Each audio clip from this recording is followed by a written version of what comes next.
کہ پہلے دن ہی جب آغاز وحی کا معاملہ ہو گیا اور حق آپ پر آشکار ہو گیا اور حق کی تعلیم آنا شروع ہو گئی اور یہ بات آپ کے قریبی لوگوں کے سامنے آئی ہے، تو ایک رائے یہ بھی کہ اول یہ ایمان لانے والے یہ پہلے دن ہی ایمان لے آئے رسول اللہ صلی اللہ علیہ وآلہ وسلم پر۔ اس سے پتہ چلا، پھر عرض کر رہا ہوں، کردار کی گواہی کتنی عمدہ اور ضروری ہے۔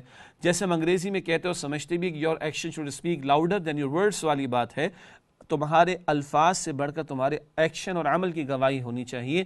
یہاں 40 برس کی گواہی پہلے آئی ہے اور اب دعوت حق لوگوں کے سامنے پیش ہونے لگی ہے، تو آپ کے اول اور قریبی لوگ آپ پر اول ایمان لانے والوں میں شامل ہیں۔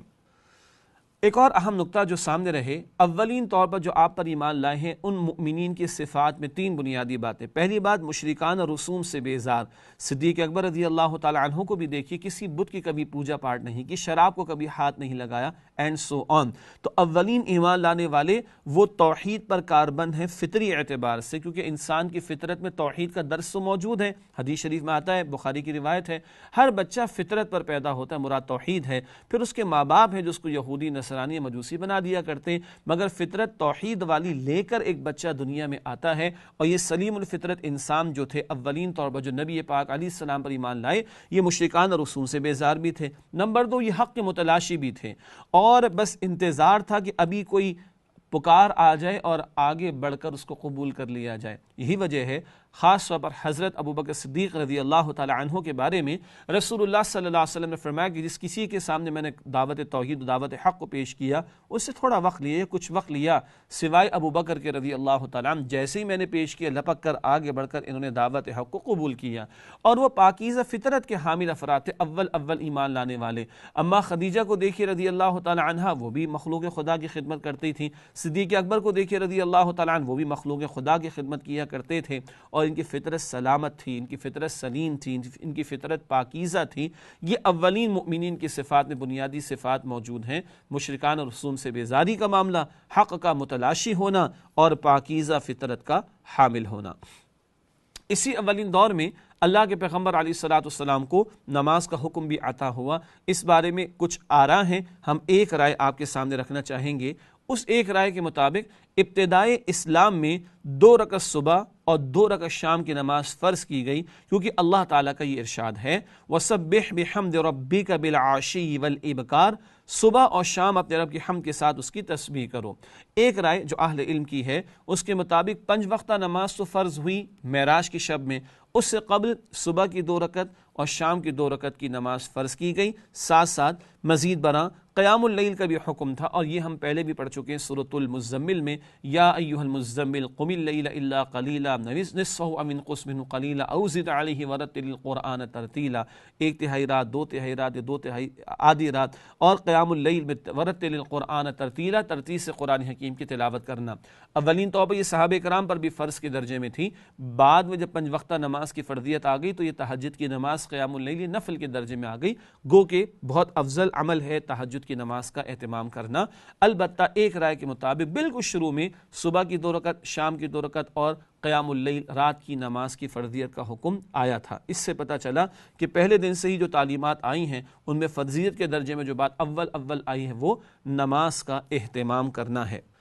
اب یہ دعوت جو اللہ کے پیغمبر علیہ السلام نے انفرادی طور پر دینا شروع کی ہے، یہ قریش کے لوگوں کو پہنچ رہی تھی، قریش کو اس دعوت کی سنگن ملی ہے، البتہ ابھی انہوں نے کوئی زیادہ اس کو ویٹیج نہیں دی۔ چنانچہ لکھا ہم نے آگے، انفرادی دعوت کی خبریں قریش کو پہنچ چکی تھی، لیکن قریش نے انہیں کوئی اہمیت نہ دی، کیونکہ ظاہری بات ابھی انہوں نے محسوس کیا کوئی بہت زیادہ اثرات تو اس دعوت کے آ نہیں رہے ہیں سامنے، چنانچہ اس کو زیادہ اہمیت دینے کی حاجت نہیں ہے، ورنہ خود بخود اس میں اہمیت پیدا ہو جائے گی، شاید یہ ان کا خیال ہو۔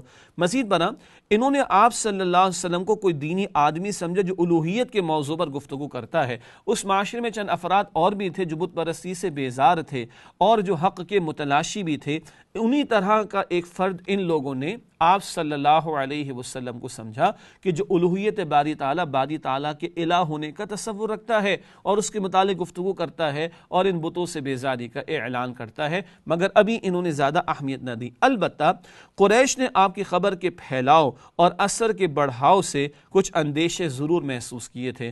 حضرت ابوبکر صدیق رضی اللہ تعالی عنہ جیسی شخصیت جو اس معاشرے میں ایک سردار کی اور ایک بڑے کی حیثیت بھی رکھتے تھے، ان کا اسلام قبول کر لینا بہرحال یہ ایک بہت بڑا اندیشہ ضرور اس سے ہوا ہے قریش مکہ کو۔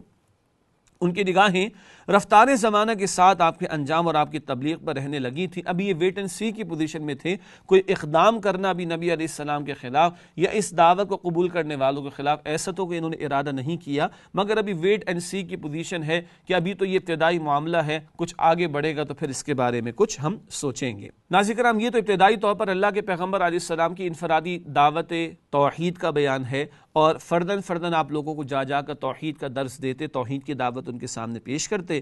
البتہ پھر اللہ سبحانہ وتعالیٰ کی طرف سے اعلانیہ تبلیغ کا حکم بھی آیا ہے، اور اب اجتماعی سطح پر ذرا انفرادی سطح سے آگے بڑھ کر، افراد سے آگے بڑھ کر اجتماعی طور پر بھی دعوت دینے کا تقاضا اللہ سبحانہ وتعالیٰ کی طرف سے آ رہا ہے۔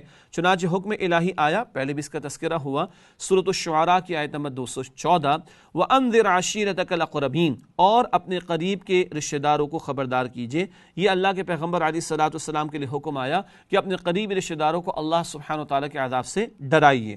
چنانچہ اس کے نتیجے میں آپ صلی اللہ علیہ وسلم نے رشتہ داروں کو دعوت دی، اور آپ کے اولین دور کے چند خطبات میں یہ خطبات بھی شامل ہیں، جن کے چند جملے ہم آپ کے سامنے پیش کریں گے۔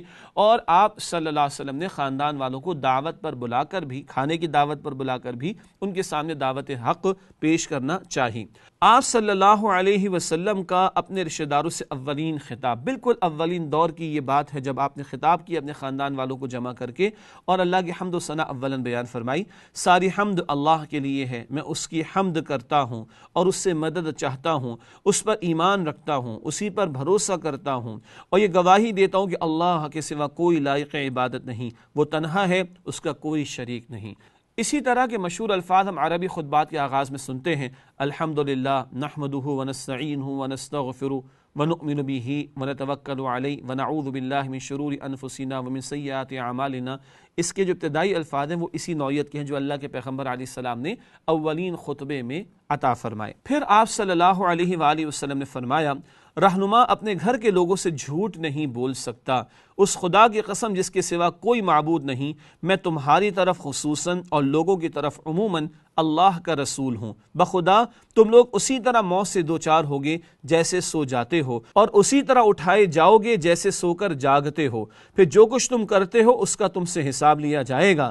اس کے بعد یا تو ہمیشہ کے لیے جنت ہے یا ہمیشہ کے لیے جہنم۔ اللہ تعالیٰ مجھے اور آپ کو جہنم کی آگ سے بچائے، اللہ تعالیٰ مجھے اور آپ کو ہم سب کو جنت الفردوس عطا فرمائے۔ یہ اولین دور کی بات ہے جب اپنے خاندان کے لوگوں کو آپ نے بلایا اور ان کے سامنے دعوت توحید آپ نے پیش کی ہے، اور آپ صلی اللہ علیہ وسلم نے بنیادی دعوت رکھی، توحید کا ذکر، شرک کی نفی، آخرت کی بات اور مرنے کے بعد کی زندگی کا تذکرہ اور کل کے نتائج کا بیان۔ یہ بنیادی ایمانیات کا بیان ہے۔ اولین جو دعوت آپ نے پیش کی اس میں انہی بنیادی ایمانیات کا تذکرہ فرمایا۔ اس سے یہ بھی پتہ چلتا ہے جب ہم دعوت دین کے کام کا آغاز کر رہے ہوں اپنوں میں، قریبی لوگوں میں، تو اولاً ایمانیات کا تذکرہ لوگوں کے سامنے کرنا چاہیے۔ اسی طرح ایک اور واقعہ ہمیں ملتا ہے، اور ایک اور موقع پر آپ صلی اللہ علیہ وسلم نے فرمایا خاندان کے لوگوں سے خطاب کرتے ہوئے، اے جماعت قریش اپنے آپ کو جہنم سے بچاؤ، اے بنی کعب اپنے آپ کو جہنم سے بچاؤ، اے محمد صلی اللہ علیہ وسلم کی بیٹی فاطمہ اپنے آپ کو جہنم سے بچاؤ، کیونکہ میں تم لوگوں کو اللہ کی گرفت سے بچانے کا کچھ بھی اختیار نہیں رکھتا، البتہ تم لوگوں سے نسب و قرابت کے تعلقات ہیں جنہیں میں باقی اور تر و تازہ رکھنے کی کوشش کروں گا۔ یہ خاندان کے لوگوں کو آپ نے جمع کیا اور ان کے سامنے اپنی بیٹی تک کو بھی خطاب کر کے کہا اپنے آپ کو جہنم کی آگ سے بچاؤ۔ ہر ایک کو کل اپنا جواب خود دینا ہوگا، البتہ دنیا میں جو نسب کا، قرابت کا، رشتہ داری کا تعلق ہے میں اس کو ادا کرنے کی کوشش کروں گا۔ ناظرین کرام، ہمیں یہ بھی سیرت کی کتابوں میں ملتا ہے، ایک مرتبہ خاندان والے جمع ہوئے اور کھانا اللہ کے رسول علیہ السلام نے پیش کیا، اور آپ کے علم ہے کہ کھانا کس نے تیار کیا تھا؟ اماں خدیجہ رضی اللہ تعالی عنہا نے یہ سارا خرچہ بھی کیا، سارے اخراجات بھی برداشت کیے، کھانا بھی تیار کیا۔ سیدنا علی رضی اللہ تعالیٰ عنہ، سیدنا زید رضی اللہ تعالیٰ عنہ عمر میں چھوٹے ہیں، یہ کھانا سرو کر رہے تھے، پیش کر رہے تھے۔ پہلی مرتبہ تو کھانا کھا کر لوگ چلے گئے، بات نہیں سنی۔ دوسری مرتبہ پھر کھانا پیش ہوا اور آخری آئٹم دودھ کا گلاس جب پیش ہونے لگا تو اللہ کے رسول کھڑے ہوئے، پھر آپ نے اپنے گھر والوں کے سامنے، خاندان والوں کے سامنے دعوت حق کو پیش کیا۔ یہ ایک سے زائد واقعات سیرت نگاروں نے اس تعلق سے نقل کیے۔ پتہ چلا کہ اپنی ذات، اپنا گھر اور اپنے قریب رشتہ دار، یہاں سے دعوت کا کام شروع کیا ہے رسول اللہ صلی اللہ علیہ وآلہ وسلم نے۔ اس کے بعد ناظرین کرام بات کو مزید آگے بڑھاتے ہیں اور اب حق کا واشگاف اعلان کرنے کا تقاضا آ رہا ہے اللہ سبحانہ و تعالیٰ کی طرف سے۔ اپنی ذات، اپنا گھر بھی ہوا، قریب رشتہ داروں کو بھی دعوت پیش کی گئی، اب اجتماعی طور پر اس معاشرے کے لوگوں کو پکارا جائے، اس کا حکم اللہ سبحانہ و تعالیٰ کی طرف سے عطا ہو رہا ہے۔ چنانچہ قرآن حکیم میں سورۃ الحجر کی آیت نمبر 94 جس کا ذکر پہلے بھی ہوا، ارشاد ہوا فَاصْدَعْ بِمَا تُؤْمَرُ وَأَعْرِضْ عَنِ الْمُشْرِكِينَ۔ ترجمہ، پس جو حکم آپ صلی اللہ علیہ وسلم کو اللہ کی طرف سے ملا ہے وہ لوگوں کو سنا دیجئے اور مشرکوں کا ذرا خیال نہ کیجئے۔ اب یہ ڈنکے کی چوٹ پر حق بیان ہوگا۔ اب اللہ کی طرف سے آگے بڑھ کر، جس کو ہم کہتے ہیں نا بالکل اگریسو انداز میں آگے بڑھ کر دعوت حق پیش کرنا، اس کا تقاضا آ رہا ہے، اور مشرکین کی کوئی بھی مخالفت ہو، کوئی بھی ان کا رد عمل ہو، کوئی بھی ریٹیلیشن ہو، اس کو خاطر میں نہ لایا جائے، اور ڈنکے کی چوٹ پر اللہ سبحانہ و تعالیٰ کا دین، اللہ سبحانہ و تعالیٰ کی طرف سے جو دعوت توحید کا حق ادا کرنے کو آپ کو کہا گیا، جو حکم دیا گیا اس دعوت کا، وہ آپ پیش کر دیجئے لوگوں کے سامنے۔ اب یوں انفرادی سطح سے معاملہ بڑھ کر اجتماعی سطح پر اور کلیکٹیو پریچنگ کی طرف آ رہا ہے، اور اعلانیہ طور پر آپ صلی اللہ علیہ وسلم حق کا پیغام لوگوں کے سامنے پیش کریں گے۔ چنانچہ آپ صلی اللہ علیہ وسلم کوہ صفا پر تشریف لے گئے۔ کیا ہوا وہ بعد میں ذکر کریں گے، مگر کیا اہمیت کوہ صفا کی اس کو جان لیجئے گا۔ اس زمانے میں قریش مکہ کا، مکے والوں کا یہ معمول تھا، اگر کوئی خطرہ کسی کو پیش آتا، کوئی لشکر حملہ آور ہوتا یا کوئی اور خطرے کی بات ہوتی، تو ایک شخص کوہ صفا پر، صفا کے پہاڑ پر کھڑا ہو جاتا اور وہاں سے کھڑے ہو کر معاذ اللہ وہ اپنے کپڑوں کو بھی اتار دیتا، برہنہ ہو جاتا تاکہ لوگ متوجہ ہوں، اور زور سے پکارتا، یہ صبح کے وقت کرتا، واہ صباح، ہائے صبح، ہائے صبح، ہائے صبح، اے لوگوں خبردار ہو جاؤ، اے لوگوں خبردار ہو جاؤ۔ یہ اس وقت کی ایک معروف ٹیکنیک تھی لوگوں کو متوجہ کرنے کی۔ بہت توجہ فرمائیے گا، اللہ کے پیغمبر صلی اللہ علیہ وآلہ وسلم بھی وہاں گئے ہیں، کوہ صفا پر کھڑے ہوئے ہیں، صبح کے وقت کھڑے ہوئے، واہ صبح ہا کا نعرہ آپ نے لگایا، ہائے صبح، ہائے صبح۔ البتہ جو برا کام وہ قریش مکہ کرتے تھے وہ آپ نے نہیں کیا، سوال ہی اس کا پیدا نہیں ہوتا۔ اس سے پتہ چلا حکمت نبوت کیا ہے۔ اللہ کے پیغمبر علیہ السلام نے اس دور کی موجودہ جو بھی ٹیکنیکس تھی دعوت دین کو پیش کرنے کا، جو بھی طریقہ ہو سکتا تھا اس کو استعمال فرمایا، جو شر کا پہلو تھا، جو غلط پہلو اس میں تھا، اس کو آپ نے مائنس کر دیا۔ یہ بھی حکمت کی بات ہمارے سامنے آتی ہے۔ آج بھی ہم نے دعوت دین پیش کرنی، جو اویلیبل ریسورسز اور میڈیا وغیرہ استعمال کیا جا سکتا ہو وہ کیا جائے گا، البتہ شر کا پہلو اور خلاف شریعت جو کچھ ہے اس کام کو چھوڑنا پڑے گا۔ بات کو آگے بڑھاتے ہیں، نبی اکرم صلی اللہ علیہ وسلم نے کوہ صفا پر چڑھ کر قریش کو آواز لگائی۔ آپ صلی اللہ علیہ وسلم نے فرمایا، لوگ جمع ہو گئے، آپ نے فرمایا تم لوگ یہ بتاؤ، اگر میں یہ خبر دوں کہ ادھر وادی میں شہ سواروں کی جماعت ہے جو تم پر چھاپا مارنا چاہتی ہے تو کیا تم مجھے سچا مانو گے؟ لوگوں نے کہا ہاں، ہم نے آپ پر سچ ہی کا تجربہ کیا ہے۔ یہ ہے صداقت اور امانت کی گواہی۔ 40 سال سے یہ لوگ کیا کہہ رہے ہیں؟ صادق اور امین کہہ رہے ہیں، ایک بات۔ دوسری بات، آپ پہاڑ پر کھڑے، لوگ نیچے ہیں، آپ دوسری طرف بھی دیکھ سکتے ہیں، اس طرف بھی دیکھ سکتے ہیں۔ آپ نے فرمایا کہ تم تو دوسری طرف نہیں دیکھ سکتے، اگر میں کہوں کہ وہاں سے چھاپا مار دستہ آ رہا ہے، شہ سواروں کی جماعت آ رہی ہے، تم پر حملہ آور ہونا چاہتی ہے، کیا تم میری بات کو سچ مانو گے؟ ان سب نے کہا بالکل آپ کی بات کو سچ مانیں گے، ہم نے آپ پر سچ کا ہی تجربہ کیا ہے۔ پھر عرض کروں، کردار کی گواہی، کردار کی گواہی، کردار کی گواہی پہلے آئی ہے، اور اب دعوت توحید پیش کر رہے ہیں آپ صلی اللہ علیہ وسلم۔ جب ان سب نے ایک زبان ہو کر کہا کہ آپ نے ہمیشہ سچ کہا ہے، اب آپ نے فرمایا اچھا تو میں تو ایک سخت عذاب سے پہلے خبردار کرنے کے لیے بھیجا گیا ہوں، میں اللہ کا پیغمبر ہوں، میں اللہ کا رسول ہوں، اور ایک بڑا عذاب آنے والا ہے، جیسے تم یہاں نہیں دیکھ سکتے، یہاں سے وہاں نہیں دیکھ سکتے، پہاڑ کے پیچھے نہیں دیکھ سکتے، تم نے میری بات مانی، میں اگر کہوں کہ ایک لشکر تم پر حملہ آور ہونے والا ہے، شہ سواروں کی جماعت آنے والی، تم میری بات مانو گے؟ ایسے ہی جان رکھو میں اللہ کا فرستادہ، اللہ کا پیغمبر، اللہ کا رسول ہوں، اور تمہیں خبردار کرنے کے لیے آیا ہوں سخت عذاب سے۔ اگر تم اللہ کے ساتھ شریک کرو گے، اللہ کی توحید پر کاربند نہیں ہوگے، تم پر اللہ کا عذاب آئے گا، ایک بڑے عذاب سے میں تمہیں خبردار کرنے آیا ہوں۔ اس پر ابو لہب جو یہاں پر موجود ہے، یہ بھی سگا چچا ہے، اللہ اکبر، رشتہ دار ہے، یہ پہلو بھی سامنے رہے، اپنے ہی لوگ ایمان بھی لا رہے ہیں اول اور قریبی لوگ ہیں وہ شدید ترین مخالفت بھی کر رہے ہیں، دونوں پہلو سامنے رہیں۔ اس پر ابو لہب نے کہا تو سارے دن غارت ہو، تو نے ہمیں اس لیے جمع کیا تھا۔ اس پر سورہ تبت یدا ابی لہب نازل ہوئی، اس نے بد کلامی کی، شدید بد کلامی کی، کہنے لگا تبا لک لہذا جمعتنا، تیرے ہاتھ ٹوٹے تو ہلاک ہو، تو نے اس لیے ہمیں جمع کیا کہ سارے معبودوں کو چھوڑ کر ایک معبود واحد اللہ کو مانے، معاذ اللہ ثم معاذ اللہ ثم معاذ اللہ۔ اس پر اللہ نے سورۃ اللہب عطا فرمائی، تبت یدا ابی لہب و تب، ابو لہب کہ ہاتھ ٹوٹ جائے، وہ ہلاک و برباد ہو جائے، ما اغنا عنہ مالہ وما کسب، نہ اس کا مال اس کے کام آیا، نہ اس کی کمائی، یعنی اولاد اس کے کام آئی۔ سیصلی نارا ذات لہب، ان قریب وہ جلے گا بھڑکتی ہوئی آگ میں، وامرأتہ، اور اس کی بیوی بھی، حمالۃ الحطب، جو ایندھن کو اٹھائے پھرتی تھی، فی جیدہا حبل من مسد، اس کے گلے میں بڑی سخت مضبوط بٹی ہوئی رسی ہوگی۔ یہ بدترین جوڑا تھا، آگے ذکر بھی کریں گے اگلے نشست میں، جو نبی صلی اللہ علیہ وسلم کی شدید ترین مخالفت کرتا تھا۔ دنیا میں بھی عذاب ہوا اور آخرت میں بھی یہ جہنم کی آگ میں جلیں گے۔ اللہ کے دین کے دشمنوں اور نبی علیہ السلام کے ساتھ گستاخی کرنے والوں کا یہی برا انجام ہوتا ہے۔ ناظرین کرام، اب انفرادی دعوت سے بات آگے بڑھ کر اجتماعی سطح کی دعوت پر آ گئی ہے، اعلانیہ تبلیغ پر یہ بات پہنچ چکی ہے۔ اب مشرکین کے لیے مشکلات پیدا ہو گئیں۔ مشرکین کی مشکل کیا ہے؟ قریش جانتے تھے کہ غیر اللہ کی الوہیت کے انکار سے خود اپنی جان و مال تک کا اختیار نہ رہے گا۔ یہ 360 بت لا کر رکھے ہوئے ہیں، سارے عرب کے بت ہیں یہ، اور لوگ ہماری ایک حیثیت کو مانتے ہیں اور انہیں پتہ ہے کہ ہمارے بت ان کے پاس رکھے ہوئے ہیں۔ اب اگر یہ بتوں کو چھوڑ دیں، ایک اللہ کی الوہیت پر، اس کے معبود برحق ہونے پر ایمان لے آئیں، تو پھر نہ ہماری جانوں پر ہمارا اختیار رہے گا، نہ مال پر ہمارا اختیار رہے گا۔ ہماری چودراہٹ، ہماری مرضی تو ختم، ہماری آزادی تو ختم، جو چاہو سو کرو، یہ آزادی تو ختم۔ اب ایک اللہ کا بندہ بننا پڑے گا اور محمد رسول اللہ صلی اللہ علیہ وسلم کی رسالت کو مان کر ان کے حوالے اپنے آپ کو کرنا پڑے گا۔ یہ آزادی چھوڑنے کو تیار نہیں تھے۔ آج ہمارے بھی نعرے ہیں، لبرلزم کے نعرے ہیں اور سیکولرزم کے نعرے ہیں اور فریڈم کی باتیں ہیں اور جیسے چاہو جیو کے نعرے ہیں، جو چاہو سو کرو کے نعرے ہیں، it's my pleasure, it's my style, it's my life. یہ سب کیا ہے؟ ایک اللہ کا ہو رہنا اور رسول اللہ علیہ السلام کی اتباع کے تحت زندگی بسر کرنا، یہی تو بھاری لگ رہا ہے نا۔ یہ مشرکین مکہ کو بھی بات سمجھ آ گئی تھی، پھر تو یہ بت بھی ختم ہو جائیں گے، ہماری چودراہٹیں بھی ختم ہو جائیں گی۔ چنانچہ آگے لکھا ہے ہم نے، نیز مکے والوں کو دینی رنگ میں اہل عرب پر جو بڑائی اور سرداری حاصل تھی اس کا صفایا ہو جائے گا۔ سارے عرب کے لوگ کیوں عزت کرتے ہیں قریش مکہ کی؟ یہ 360 بت یہاں رکھے ہوئے ہیں۔ ان کے قافلوں کو ہاتھ کیوں نہیں لگاتے؟ یہ ہمارے بتوں کے ساتھ کچھ برا نہ کر جائیں۔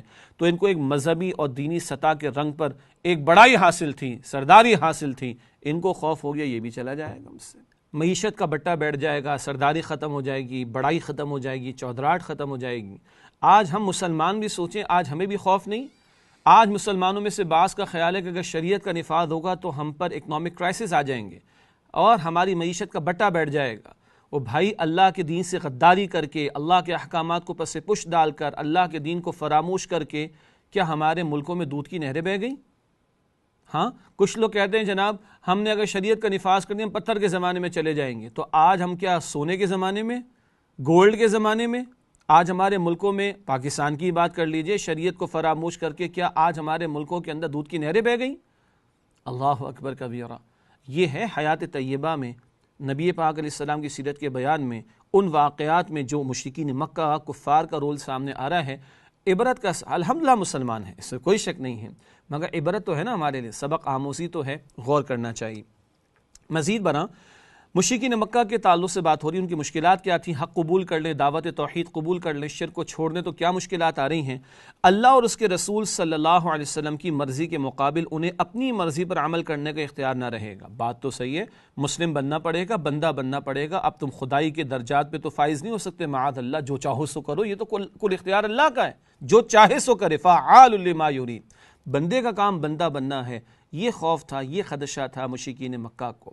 آج غور فرما لیجئے، اسلام کا مفہوم ہی اپنے آپ کو سرنڈر کر دینا، جھکا دینا۔ عبد کا مطلب یہ بندہ بن جانا، اللہ کی بندگی میں اپنے آپ کو لے آنا۔ لیکن آج کبھی ہم مسلمانوں کو بھی تو یہ مسئلہ پیش نہیں آتا کہ اچھا اپنی خواہشات نفسانی کو چھوڑنا پڑے گا، اپنی میں کو قربان کرنا پڑے گا، اپنی انا کو فنا کرنا پڑے گا۔ یہ بہرحال ہمارے لیے بھی بہت بڑا غور و فکر کا مقام ہے۔ اس کے بعد اب قریش مکہ کو پریشانی ہے، ان کے تو مفادات پر ضرب پڑنا شروع ہو گئی۔ پتہ چلا کہ نبی صلی اللہ علیہ وسلم کی دعوت ایک انقلابی دعوت تھی اور یہ قریش مکہ کی سرداریوں کو خوف ہونا شروع ہو گیا۔ چنانچہ اب یہ ابو طالب کی خدمت میں آ رہے ہیں۔ ابو طالب رسول اللہ علیہ السلام کے چچا ہیں، کلمہ تو ابھی نہ پڑھا انہوں نے، لیکن اللہ کے پیغمبر علیہ السلام کی حمایت کرتے رہے زندگی کے آخری سانس تک۔ قریش اب ان کے پاس ہیں، اور ابو طالب کی شخصیت ایک ایسی شخصیت تھی کہ ان کے جیتے جی مشرکین مکہ کے لیے نبی صلی اللہ علیہ وسلم کے خلاف کوئی اقدام اٹھانا، کوئی سازش کرنا ممکن نہیں تھا۔ چنانچہ قریش ابو طالب کی خدمت میں آئے۔ اشراف قریش سے چند آدمی ابو طالب کے پاس گئے اور بولے، اے ابو طالب، آپ کے بھتیجے نے ہمارے خداؤں کو برا بھلا کہا ہے، ہمارے دین کی عیب چینی کی ہے، ہماری عقلوں کو حماقت زدہ کہا ہے، اور ہمارے باپ دادا کو گمراہ قرار دیا ہے۔ لہذا یا تو آپ انہیں اس سے روک دیں یا ہمارے اور ان کے درمیان سے ہٹ جائیں، کیونکہ آپ بھی ہماری ہی طرح ان سے مختلف دین پر ہیں، ہم ان کے معاملے میں آپ کے لیے بھی کافی رہیں گے۔ یہ بڑے پرزور انداز میں گئے ہیں تاکہ پریشر ڈالا جائے ابو طالب پر اور وہ اپنے بھتیجے کو سمجھانے کی کوشش کریں۔ البتہ ابو طالب نے اس کا کوئی زیادہ نوٹس نہیں لیا۔ لکھا ہے آگے ہم نے کہ اس کے جواب میں ابو طالب نے نرم بات کہی اور رازدارانہ لب و لہجہ اختیار کیا۔ چنانچہ وہ واپس چلے گئے، نرمی کی بات کی اور نہ کچھ ان کی بات کا تاثر لیا، نہ اپنے بھتیجے نبی صلی اللہ علیہ وآلہ وسلم سے کچھ کہا، بلکہ ابھی خاموشی کا رویہ ابو طالب نے اختیار کیا ہے۔ حجاج کو روکنے کی کوشش۔ اب مشرکین مکہ کو پریشانی کیا آ رہی ہے کہ اب موسم حج آ رہا ہے۔ چنانچہ آگے ہم نے لکھا ہے، ابھی کھلم کھلا تبلیغ پر چند ہی مہینے گزرے تھے کہ موسم حج آ گیا۔ حج تو چلا آ رہا ہے ابراہیم علیہ السلام کے دور سے، مگر اس میں بہت بگاڑ پیدا کر دیا تھا مشرکین مکہ نے، اور طرح طرح کی بدعات اور رسومات کا اس میں اضافہ ہو گیا۔ البتہ حج کا عمل تو جاری تھا اور سارے عرب سے اور عرب کے کونے کونے سے لوگ آیا کرتے تھے۔ اب مشرکین مکہ کو پریشانی کیا ہے؟ سارے عرب سے لوگ آئیں گے اور یہ اعلان تبلیغ شروع ہو چکی ہے۔ کوہ صفا پر کھڑے ہو کر یہ بات دعوت کے طور پر پیش کی جا چکی ہے، دعوت توحید۔ اب ان کو پریشانی ہوگی کہ سارے عرب میں تو ہماری سبکی ہو جائے گی، بے عزتی ہو جائے گی، ہماری تو ناک کٹ جائے گی۔ چنانچہ اس تعلق سے اب ان کو پریشانی ہے کہ ابھی کھلم کھلا تبلیغ پر چند ہی مہینے گزرے تھے کہ موسم حج آ گیا۔ قریش کو معلوم تھا کہ اب عرب کے وفود کی آمد شروع ہوگی، طرح طرح کی باتیں بننا شروع ہو جائیں گی کہ کس طرح کی بات تمہارے معاشرے میں تمہاری جیتے جی تمہاری موجودگی میں قریش مکہ پیش کی جا رہی ہے اور ان بتوں کی نفی کی جا رہی ہے۔ وہ ضروری سمجھتے تھے کہ نبی صلی اللہ علیہ وسلم کے متعلق کوئی ایسی بات کہیں کہ جس کی وجہ سے اہل عرب کے دلوں پر آپ صلی اللہ علیہ وسلم کی تبلیغ کا اثر نہ ہو۔ اب وہ سر جوڑ کر بیٹھیں گے، کیا کیا جائے، کیسے ان کو روکنے کی کوشش کی جائے۔ اول تو کردار آپ کا اتنا پیارا ہے صلی اللہ علیہ وسلم، آپ صادق ہیں اور آپ امین ہیں، مشکل آ رہی ہے کہ ان کی مخالفت کریں تو کس طرح کریں۔ تو کیا کیا جائے کہ لوگوں کے دلوں پر آپ صلی اللہ علیہ وسلم کی تبلیغ کا اثر نہ ہو۔ چنانچہ اس بات پر مشورہ ہوا اور یہ مشورے کے لیے ولید بن مغیرہ کے پاس گئے، جو ایک بہت بڑا سردار تھا، زیرک آدمی تھا، جہاں دیدہ آدمی تھا۔ ولید بن مغیرہ نے مشورہ دیا کہ ان کے بارے میں لوگوں سے کہنا کہ یہ جادوگر ہیں۔ اسی تجویز پر سب کا اتفاق ہوا، معاذ اللہ۔ ولید نے یہ بھی کہا اس کی بات میں بڑا اثر ہے اور بڑی شیرینی ہے اور یہ متاثر کر دینے والا کلام ہے، تو تم لوگوں سے کہنا یہ جادوگر ہے کہ جو دلوں کو بدل دیتا ہے اور جو لوگوں کی کیفیات کو بدل دیتا ہے۔ لوگوں تم اپنے دین سے پھر جاؤ گے، اپنے عقیدوں سے پھر جاؤ گے، اپنے باپ دادا کی بات سے پھر جاؤ گے، اس کی بات نہ سننا، یہ جادوگر ہے، معاذ اللہ ثم معاذ اللہ ثم معاذ اللہ۔ یہ ولید بن مغیرہ نے تجویز دی جس پر ان سب کا اتفاق ہوا۔ اب کیا ہوا؟ موسم حج آ گیا اور لوگ آنا شروع ہو گئے۔ کچھ کفار مکہ عازمین حج کے مختلف راستوں پر بیٹھ گئے۔ مختلف راستوں سے لوگ آئیں گے نا حرم مکہ کی طرف، تو مختلف راستوں پر یہ پلاننگ کے ساتھ بیٹھ گئے کہ جو آتا جائے اس کو ہم سمجھاتے جائیں، یہ جو محمد ہیں صلی اللہ علیہ وآلہ وسلم، ان کی بات کو نہ سننا۔ یہ اپنا پلان کر رہے تھے، اللہ تعالیٰ کا اپنا ایک منصوبہ ہوتا ہے، قرآن حکیم میں ہے نا، وَمَكَرُوا وَمَكَرَ اللَّهُ وَاللَّهُ خَيْرُ الْمَاكِرِينَ۔ یہ اپنی چالیں چل رہے ہیں، اللہ اپنی تدبیر فرما رہا ہے، اللہ سب سے بہترین تدبیر فرمانے والا ہے۔ ہر گزرنے والے کو آپ صلی اللہ علیہ وسلم کے خطرے سے آگاہ کرتے رہے، معاذ اللہ۔ کیا کہتے ہیں کہ دیکھو ان کی بات نہ سننے، جادوگر آدمی بدل دے گا تمہیں، تمہارے عقیدے بدل جائیں گے، باپ دادا کی رسومات بدل جائیں گی، باپ دادا سے تمہارا تعلق ختم ہو جائے گا، اس کا خطرہ ہے بہت بڑا، اس کی بات نہ سننا، اس کی بات نہ سننا۔ یہ راستوں پر بیٹھ کر ہر آنے والے کو بتانا ان لوگوں نے شروع کر دیا۔ ساتھ ساتھ ابو لہب بھی آپ صلی اللہ علیہ وسلم کے پیچھے پیچھے یہ کہتا کہ اس کی بات نہ ماننا، یہ جھوٹا بددین ہے، معاذ اللہ ثم معاذ اللہ۔ آپ اندازہ تو کیجئے، ایک طرف گھر کے قریبی افراد نے اسلام قبول بھی کیا اور دوسری طرف یہ بدترین دشمن ہے ابو لہب، جو آپ کے پیچھے لگا رہتا، اور مختلف حج کے موقع پر مختلف بازار لگتے تھے، عکاظ، مجنہ وغیرہ کے، وہاں بھی آپ کے پیچھے پیچھے جاتا اور لوگوں سے کہتا ہے لوگوں اس کی بات نہ سننا، یہ اپنے دین سے پھر گیا ہے، اس کی بات نہ ماننا، یہ جھوٹا ہے، معاذ اللہ ثم معاذ اللہ، آپ کے پیچھے لگا رہتا۔ سوچیں، نفسیاتی سطح پر سوچئے کیا اثر ہوتا ہوگا، کیا کیفیت ہوتی ہوگی، کیا گزرتی ہوگی رسول اللہ علیہ السلام پر، مگر یہ سب کچھ بیتا ہے اس راہ میں رسالت مآب صلی اللہ علیہ وسلم پر۔ لیکن اللہ کی بھی اپنی شان ہے، نتیجہ کچھ اور ہی نکلا۔ کیا؟ اس دوڑ دھوپ کا نتیجہ یہ ہوا کہ لوگ اس حج سے اپنے گھروں کو واپس ہوئے تو ان کے علم میں یہ بات آ چکی تھی کہ آپ صلی اللہ علیہ وسلم نے دعوی نبوت کیا ہے، اور یوں ان کے ذریعے پورے دیار عرب میں آپ صلی اللہ علیہ وسلم کا چرچا پھیل گیا۔ لیجئے ناظرین کرام، یہ تو ہر راستے پر بیٹھے ہر آنے والے کو بتانے کے لیے یہاں محمد ہے صلی اللہ علیہ وسلم، بات نہ سننا۔ اب لوگوں کو بھی تھوڑی سی تو بات پریشان کن لگی ہوگی نا، تجسس تو ہوا ہوگا، چلو ایک سیکنڈ تھاٹ دے تو صحیح، ہے کون؟ نتیجہ کیا نکلا؟ جتنے لوگوں تک ابھی رسول اللہ علیہ السلام کا پہنچنا ممکن نہیں تھا ظاہری اسباب کے اعتبار سے، اور جتنے علاقوں میں آپ کا پہنچنا ابھی ظاہری اعتبار سے ممکن نہیں تھا، اللہ اکبر، اتنے لوگوں اور اتنے علاقوں تک ان لوگوں کی اس حرکت اور سازش کے نتیجے میں دعوت پہنچنا شروع ہو گئی کہ محمد ہیں صلی اللہ علیہ وسلم، جنہوں نے اللہ کے رسول ہونے کا دعویٰ کیا ہے، اور وہ یہ دعوت دے رہے ہیں، یہ بات کر رہے ہیں، یہ تقاضا لوگوں سے کر رہے ہیں۔ سنا آپ نے؟ ادھر روکنے کا نتیجہ دعوت کے پھیلنے کا باعث بن گیا۔ یہ چلے تھے روکنے کے لیے، ادھر ایک شخص نے سننا، پوچھنا شروع کر دیا اور اپنے علاقوں میں جا کر بتانا شروع کر دیا۔ اور ہاں، مختلف علاقوں میں اثرات تو موجود ہیں نا، تورات کے جاننے والوں کے، انجیل کے جاننے والوں کے، جن میں آخر پیغمبر کی بشارتیں بھی موجود ہیں، ذہن میں رکھیے گا تو ان کے بھی کان تو کھڑے ہو جائیں گے، اچھا وہ آخری رسول کا ظہور تو نہیں ہو گیا؟ سبحان اللہ۔ یہی ہوا آج کے اس دور میں 9/11 کے ڈرامے کے بعد۔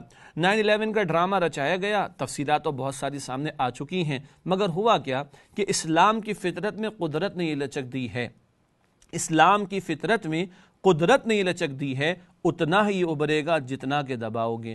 9/11 کا ڈرامہ الٹا پڑ گیا ان لوگوں کو، اور اس کے بعد جتنی قرآن حکیم کی کاپیاں سیل ہوئیں یا ڈاؤن لوڈ کی گئیں انٹرنیٹ سے، اور جتنی سیرت کی کتابیں سیل ہوئیں یا گفٹ کی گئیں، اس سے پہلے کبھی ایسا نہ ہوا۔